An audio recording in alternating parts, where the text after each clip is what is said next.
पांच दिन शिशु को बिक्री अभियोग भद्रक जिला बासुदेवपुर ब्लॉक खरीदा विनायकपुर बड़ मलिक साहि रे शिशु बिक्री होइतिबा अभियोग होइछि। कन्या संतान जन्म होइतिबारु शिशु को बिक्री करा जायतिबा अभियोग करिसेंति ग्रामवासी।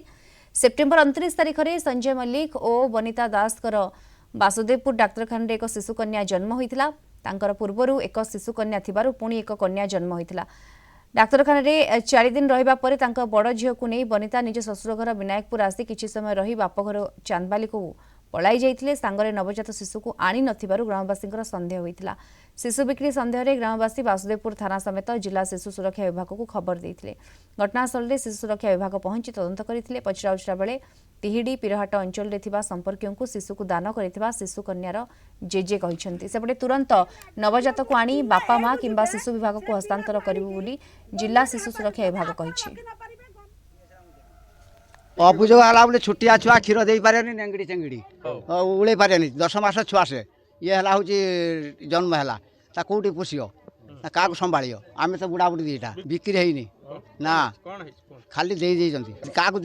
बंधु बांधव संपर्क देती छुआ छुआ ना बोली से तार हटी बंधु बांधव संपर्क कला देने आम मनीष करदेव से भी कहला मुझे मनीष करदेमी से भी कही बासुदेवपुर थानार से तहसीलदार सागर से कथबार्ता की बाप माँ अच्छी एठी बाप घर तेंतुल एक्चुअली आमर 1098 रे कॉल गला पर आम चाइल्ड लाइन की आम चाइल्ड लाइन लो 3 जन स्टाफ एठिकी आसिलु तदारक करने तदारक कला पर जानिलु जे ताको कहबा अनुसार जे कि आमर बिक्री है नहीं आउ तहसीलदार सामने पिला को हस्तगत कराई आम संपर्क जड़े जे कि पिरहाट तिहिडी थाना अंडर से पिलाटी रही किंतु तार कौन सी पता कथा आम जानी ना कि कौन जोगाजोग ना से किए नहीं कौन करनी जे कि पिलार जेजेबापार बयान से तो आम देखु आपण मान सामने आम भी देखु पिलार बापा माँ कहीं ना